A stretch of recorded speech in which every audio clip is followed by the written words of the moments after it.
Bienvenidas, bienvenidos a estos diálogos en pandemia en Humanidades TV. Son miradas desde las humanidades para este tiempo complejo que estamos viviendo, pero que nos da la oportunidad, al mismo tiempo, de reflexionar a lo mejor más profundamente sobre distintos temas. En esta oportunidad vamos a conversar con la académica Andrea Hidalgo, doctora en estudios latinoamericanos, y es la coordinadora de docencia, investigación y vinculación con el medio del Centro de Estudio de Ética Aplicada del Instituto de Filosofía, del Departamento de Filosofía de nuestra facultad. Andrea, ¿cómo estás? Muy buenas, mucho gusto de saludarte. Bienvenida a esta conversación. Hola Felipe, muchas gracias. Andrea, a ver, esta pandemia nos ha puesto de cara a muchas cosas, ¿no es cierto? Incluso muchas veces de cara a reflexiones sobre nosotros mismos, pero en lo más colectivo nos ha desvelado la cara quizás más dura de un sistema económico y social que vivimos hace tiempo, del sistema que se está aplicando en buena parte del mundo y con una intensidad desconocida para otros en nuestro país. Tú has trabajado ese tema y has mirado cómo el neoliberalismo se ha hecho cargo, digamos, de nuestra sociedad, lo ha colonizado de alguna manera y está detrás de las consecuencias que hoy día estamos viviendo. Sí, así es. Yo he trabajado mucho respecto del sentido, en realidad, porque cuando hablamos de neoliberalismo, bueno, en buena parte del mundo hablar de neoliberalismo no tiene mucho sentido, no es algo que se maneje tan claramente, pero de alguna manera en nuestros países latinoamericanos el neoliberalismo sí tiene algún significado, ¿no? Y cuando se habla de este significado, cuando se piensa de este significado, en general se tiende a pensar en un modelo económico, un modelo socioeconómico, lo cual es muy acertado, lo es, efectivamente. Sin embargo, también es una cosmovisión, en términos más antropológicos, también es un sentido, también es una manera de ver el mundo, y un poco eso es lo que yo me dedico a analizar, cuál es la constitución de sujeto que ocurre en el neoliberalismo y cuáles son sus características específicas, por un lado, pero también cuáles son sus continuidades, porque el neoliberalismo tiene muchas continuidades. El neoliberalismo, su nombre lo dice, ¿no? Es neo, nuevo, liberalismo. O sea, es una nueva versión del neoliberalismo, básicamente, de lo que terminó de asentarse en el siglo XIX con el dejar hacer, ¿no? Etcétera, pero con ciertas características actuales que tienen mucho que ver con una subjetividad tan individual como la del liberalismo, pero con ciertas características particulares. Y esa subjetividad, que es muy individual, tiene, por cierto, consecuencias colectivas, una de las cuales son las que estamos viendo hoy en día con el tema de la pandemia o con el tema del estallido social, que tienen que ser analizadas desde otro prisma a cómo pudimos haber analizado las crisis sociales o los movimientos sociales durante el siglo XX, donde la constitución del sujeto o de subjetividad era otra. Más o menos eso es. Sí, y como tú bien dices, Andrea, esta subjetividad no necesariamente la reconocen como propia gente que se siente liberal.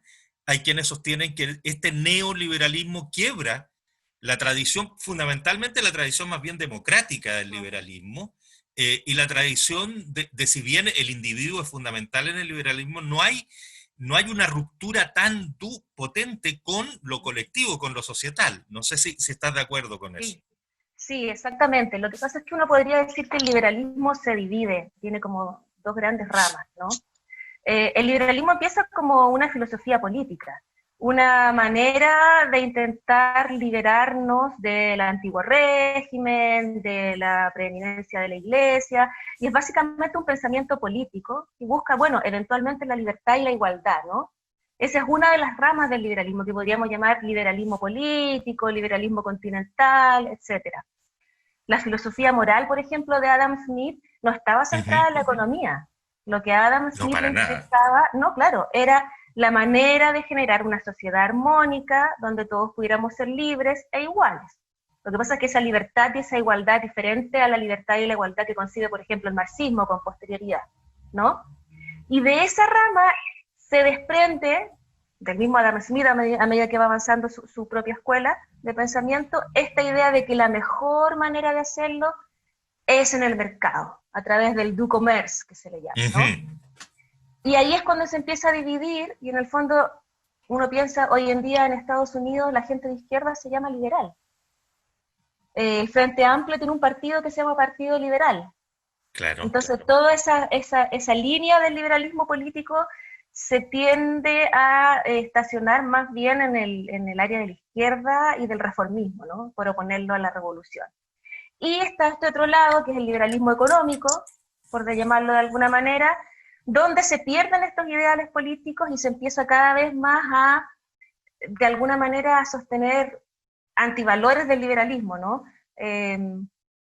Ideas como que lo público es corrupto, no vale la pena, que los intereses egoístas son lo único que vale, incluso sin pensar en las consecuencias políticas o sociales. Y ahí ya nos acercamos más al neoliberalismo, ¿no?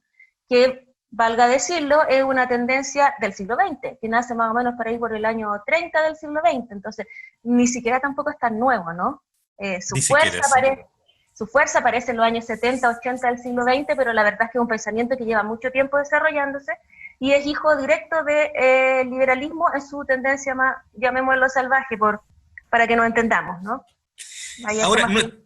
sí, en nuestro país un maridaje muy particular entre la Universidad Católica y la Universidad de Chicago, y en los años 70, incluso finales de los 60, fueron a estudiar a Chicago en la escuela de Friedman, que quizás es el más salvaje de los salvajes, en esta lógica de salvajismo, digamos, Claro. e instalan en dictadura esta predominancia incontrarrestable de un neoliberalismo salvaje, que convierte a Chile, y eso yo te lo he escuchado, lo he leído en cosas que tú has escrito, que convierte a Chile en una especie de laboratorio que no ha dejado de serlo, da la impresión, que experimenta de la manera más, entre comillas, pura, la lógica del neoliberalismo salvaje. Y eso ha afectado y ha permeado la sociedad ya por, ¿cuánto? ¿30 años? Por lo menos, ¿no? Y 40 también, tienes razón. ¿Mm? Sí, y más. Y Ya vamos para los más. 50. Tanto ya. Es que yo no había nacido cuando esto partió. Claro, ¿no? Hay gente que ha vivido toda su vida en esta coyuntura histórica, entre ellos yo, por ejemplo. Sí, tú sí, yo no, yo Sí. conozco otras cosas de arte, sí. Pero llevamos mucho tiempo inmerso aquí. ¿Cuánto de eso ya se instala como cultura? Mira, yo creo que todo eso se instala como cultura. Esta es una visión de mundo. Efectivamente, Chile se adelanta un par de años en poner en práctica esta cuestión. Funciona efectivamente como una suerte de laboratorio, pero no podría haberlo hecho si la tendencia no hubiese sido mundial, ¿no? Todos somos hijos de nuestro tiempo y estamos en una coyuntura histórica donde todo es cosmovisión finalmente. Piensa, ¿en qué cabeza puede caber esta idea, volviendo al tema de la pandemia, de subirse a un helicóptero, pensando solo en mis intereses individuales, para ir donde a mí me interesa ir sin pensar para nada en el bien común, hacer una fiesta en medio de la pandemia? Pero también tener que salir a trabajar para defender mis intereses individuales porque no tengo ninguna red social en la que agarrarme, ¿no? Todo eso es parte de una cosmovisión. O sea, yo me acuerdo cuando yo era joven, por allá por los años 90, era bien impensable, por ejemplo, la idea de que la universidad fuera gratis, siendo que Claro. la generación de mis padres había ido a la universidad gratuitamente, sí, era una universidad más elitista, tenía otros parámetros, pero era casi imposible verlo. Ahora, el hecho de que uno tenga esa cosmovisión no significa que esa cosmovisión no pueda cambiar. Y el hecho de que todo sea cultural y que todo sea un modo de ser y hacer las cosas no significa que no pueda cambiar. Y yo creo que estamos en una coyuntura histórica donde precisamente se abre esa posibilidad, porque básicamente lo que estamos viendo es que los intereses individuales, pensados en mi propia satisfacción, no existen todas las veces para resguardar el bien común. Volviendo a Adam Smith, esta idea de que si yo persigo mis intereses individuales, lo que genero sin querer es el bien común, bueno, aquí hay una prueba de que no. Esto ya venía en picada, ¿no? Con el estallido social en octubre, ya venía una suerte de voluntad de generar un discurso nuevo, pero ahora con la pandemia, que parece ser un elemento biológico sobre el que no tenemos nada que ver, se evidencia cómo el sistema social es el que permite que tal o cual enfermedad se desarrolle de tal o cual manera. Y para eso basta ver los diferentes comportamientos de los países en el mundo y cómo han resuelto el tema de la pandemia. Entonces, cuestiones, yo me acuerdo, no sé, en el estallido 2011, tú te acuerdas que se discutía en los programas de televisión, bueno, la idea de la gratuidad de la universidad, y los oponentes decían, pero ¿cómo? Entonces, los alimentos van a tener que ser gratis también, si son una necesidad básica. Y ahí el otro como que retrocedía un poco. Bueno, hoy en día eso está claro. ¿Tienen que ser gratis los alimentos? Sí. Cuando las personas no tienen la posibilidad de alimentarse a sí mismas, no solo tienen que ser gratis, el Estado tiene que ir a dejártelo a tu casa, si tú no puedes salir.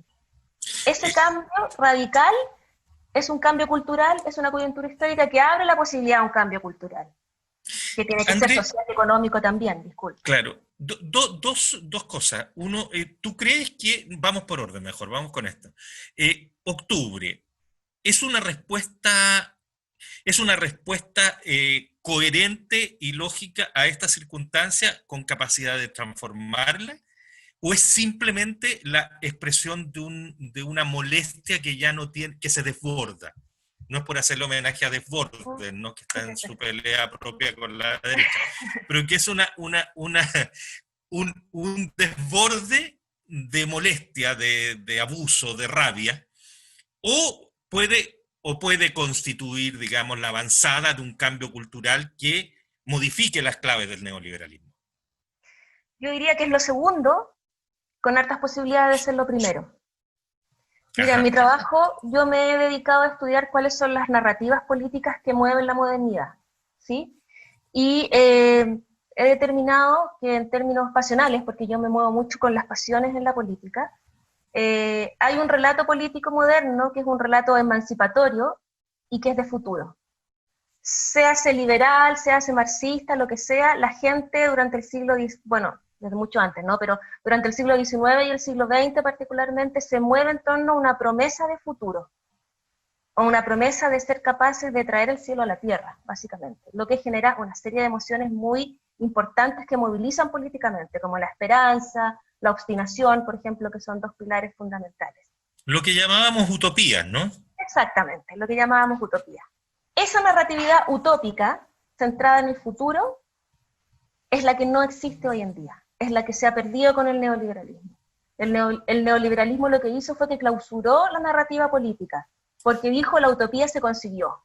¿Y cuál es la utopía? Bueno, esta, comprar, el consumo, la individualidad, las zapatillas de tal o cual marca, ese es el bienestar. Cuando la gente te dice, no, pero hoy en día igual todos tienen acceso a un autito, todos tienen acceso a un... que es verdad, a través del consumo y del crédito se pueden levantar algunos niveles de vida, pero la narratividad utópica, que parecía una cuestión que ya no era necesaria, termina apareciendo como una necesidad finalmente.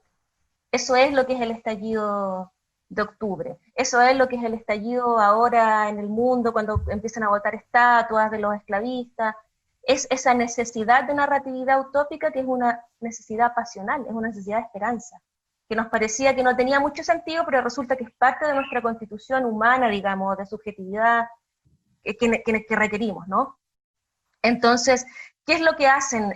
Sobre todo, un poco 2011, pero sobre todo 2019, vuelve a entender la sociedad como una cuestión posicional, donde yo estoy en un lugar y soy tu contrincante, y tenemos argumentos contrarios. Somos protagonistas y antagonistas. Eso también era parte de la narratividad política del siglo XX. Pero lo que no hemos logrado realcanzar, no sé si lo vamos a hacer, es esta narratividad utópica. No hay una utopía y tampoco hay claridad por el lado de la izquierda respecto de si va a aparecer o si es necesario que aparezca. No, en realidad, como nadie es pitonizo, yo no sabría decirte si esto se va a volver a convertir en lo que fue el siglo XX, y la verdad es que uno puede postularse que por qué tendría que hacerlo, ¿no?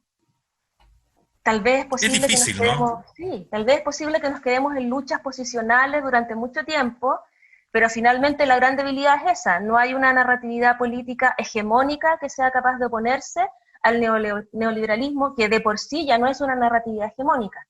O sea, el neoliberalismo de los años 90, comparado con lo que es hoy en día, se está cayendo a pedazos, ¿no? Si el problema es que no hay con qué reemplazarlo. Y hasta qué punto nos atrevemos a reemplazarlo con algo que puede terminar significando la aparición de estados totalitarios y todos estos errores que finalmente se cometieron durante el siglo XX. Ese es como el gran... Y por eso es que tiene la potencialidad de convertirse en un cambio cultural, pero al mismo tiempo tiene la gran debilidad de no ser capaz de aglutinar una narratividad política utópica que movilice eso. Eso tiene mucho de gramsciano, ¿no? De la gran duda gramsciana, ¿no? De esta oscuridad anterior a lo que se supone es el anuncio de la nueva utopía, por ponerlo un poco en el lenguaje. ¿Y tú ves que hay señales de que eso se esté construyendo, o más bien estamos estacionados en esta otra narrativa, en la posicional, como la describes tú? Yo lo que te podría decir es que lo que se ha avanzado hasta ahora no se ha retrocedido. ¿En qué sentido?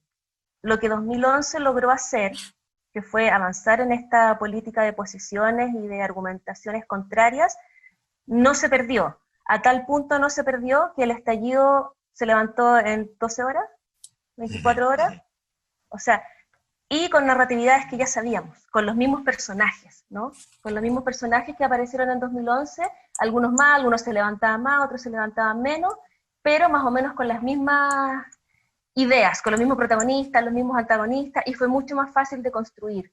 Y fue mucho más... 2011 se demoró que... no sé cuánto fue poco, pero fue varias semanas y meses en armarse, sí, claro, ¿no? Y hubo que hacer un debate importante para politizar las cosas. Yo me acuerdo que los estudiantes les decían, pero ustedes están politizando la discusión. Y los estudiantes respondían, sí, la verdad que sí. Y como que se reinició la política en ese entonces. Hoy en día eso no fue necesario. Estamos avanzando hacia allá. Pero lo que sí te puedo decir es que en lo que yo he investigado, la narración utópica que empieza a aparecer es más bien una narración, esta es una palabra inglesa, no sé si se utiliza en español correctamente, pero es una narración distópica. Lo que está, sí, claro, lo que está movilizando a la gente es básicamente el miedo a la desaparición de la humanidad de la faz de la Tierra. Es algo que por ahí lo dice Zizek también. Así es. Es más fácil pensar que va a desaparecer la humanidad que pensar que se va a acabar el capitalismo. Y la gente se moviliza en torno a eso, a la idea de catástrofe ecológica. La pandemia funciona muy bien porque se adecua muy bien a esta narratividad que se está formando, que tiene esta característica de ser distópica. Entonces uno se pregunta hacia dónde nos movemos y hacia dónde nos movemos en nuestra destrucción. Ahí hay un punto de generacional muy potente, ¿eh? Uno puede percibir, particularmente los que ya tenemos nietos y nietos más o menos grandotes, uno puede percibir en ese mundo entre adolescente que está terminando el colegio y intentando ir a la universidad, esta mirada que tú estás describiendo como algo trágico y como yo voy a morir joven y el mundo es demasiado inhóspito para seguir viviendo. Es muy terrible, ¿eh? Sí, sí. Yo lo he visto sobre todo en el tema de los recursos naturales, cómo fueron concebidos y cómo son concebidos hoy en día. Porque en el siglo XX los recursos naturales eran los medios de producción. Y la idea era quitárselos a los poderosos para que fueran del pueblo, ¿no? Para que pasaran a ser propiedad del pueblo, de los trabajadores. Hoy en día los recursos naturales se han convertido en el medio ambiente. Y también se les quiere quitar a los poderosos y a los ricos, pero para que nadie pueda tocarlos, para que nadie pueda utilizarlos. Porque no es el lugar de la humanidad ha sido de alguna manera degradada como el gran protagonista de la historia. Y la revolución se ha convertido un poco en la catástrofe ecológica. La única manera en que podemos cambiar a la sociedad. Esto en términos narrativos, no es que yo estoy diciendo que esto vaya o no vaya a pasar. Por supuesto, no, por supuesto, se entiende así. Oye, Andrea, ¿sabes que se nos acabó el tiempo ya? Se nos pasó, qué pena, hoy ha sido entretenidísima esta conversación. Sí. Andrea Hidalgo, doctora en estudios latinoamericanos. Te queremos agradecer la gentileza de haber compartido esta conversación en Diálogos en Pandemia, miradas desde las humanidades. Un gusto, muchas gracias por tu gentileza. Y a ustedes, por supuesto, 1.000.000 de gracias y ya nos reencontraremos en otra conversación de Diálogos en Pandemia. Muchas gracias.